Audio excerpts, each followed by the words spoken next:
நம்ம தமிழ்நாடு அரசியல் எந்த அளவுக்கு கீழ்மை நிலைக்கு போயிருக்கு, ஜேர்னலிசம் எவ்வளவு காமெடியாக மாறி இருக்கு அப்படிங்கிறதுக்கான ஒரு உதாரணமான நிகழ்ச்சியை பற்றி தான் பேச போகிறேன். நான் எதை பற்றி பேச போகிறேன்னு தெரியும். ஊரே காரி உமிழ்கின்ற என்ன வார்த்தையில் எனக்கு பயன்படுத்துறதுன்னு தெரியல, ரொம்ப மட்டமாக இருக்குது. ஒரு நடிகர், அவர் அரசியல்வாதின்னு வேறு சொல்லிக்கிறாங்க, அவரை பேட்டி எடுக்க போயிருக்கிறாங்க. அவர் பேட்டியெல்லாம் தரலை. அவர் வீட்டுக்கு போய் கெஞ்சி கெதிரி அவர்கிட்ட கேஷுவலாக ஒரு 2-3 வார்த்தை பேசிட்டு வந்திருக்கிறாங்க. அப்படி பேசினவங்களை கூப்பிட்டு, அவரை நீங்கள் பார்த்தீங்களாமே, அவரை நீங்கள் தொட்டிங்களாமே, அவர் முடி என்ன கலரில் இருந்துச்சு, தாடி இருந்துச்சா இல்லை, முடி விற்கா இல்லையா, புருவம் எப்படி இருந்துச்சு, அவர் குளிச்சுட்டு வந்தாரா குளிக்காமல் வந்தாரா, ஷர்ட்டு இன் பண்ணியிருந்தாரா இல்லை வெறும் கைலியோடு உட்காந்துருந்தாரா, இந்த மாதிரி கேள்விகளை கேட்டாங்களாம்.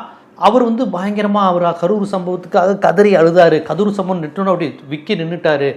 அவர் இனிமேல் சினிமா விட்டு அரசியலுக்காகவும் மக்களுக்காகவும் தான் வாழ போகிறாராம். உடல் மண்ணுக்கு உயிர் தமிழுக்குன்னு தான் அவர் இருக்க போகிறாராமா. தமிழ்நாட்டு அரசியலில் பெரிய லெவலில் இருக்காராமா. அவருடைய ரசிகர்கள் வேறு லெவலில் இருக்கிறாங்க அப்படின்னு அவரை பார்த்துட்டு வந்தவர் பார்த்ததாகவும் கேட்டதாகவும் அவர்கிட்ட உரையாடியதாகவும் சொன்னதை ஒரு 4 பேர் உட்காந்து பேசி NDTVக்கு விஜய் கொடுத்த பேட்டி, இப்படி அவரை பார்த்ததாகவும் பேசினதாகவும் உரையாடியதாகவும் NDTVக்கு விஜய் கொடுத்த பேட்டி அப்படின்னு சொல்லி ஒரு செய்தி வந்தது.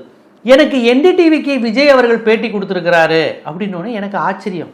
விஜயா, செய்தியாளர்களை பார்த்தாலே காது தூரம் மாதிரி கரூர் சம்பவம் மாதிரி ஓடக்கூடிய நபராச்சே, இவர் எப்பட்றா NDTVக்குலாம் பேட்டி கொடுத்துருக்காரு, ஒன்லி இவர் இங்கிலீஷ் சேனல் மட்டும் தான் பேசுவார் போலையே அப்படின்னு நினச்சேன். அப்புறமேட்டு தான் பார்த்தா ஃபேஸ்புக்கை திறந்தால் ஆளுக்கு ஆள் காரி உமிழ்ந்துருக்குறாங்க.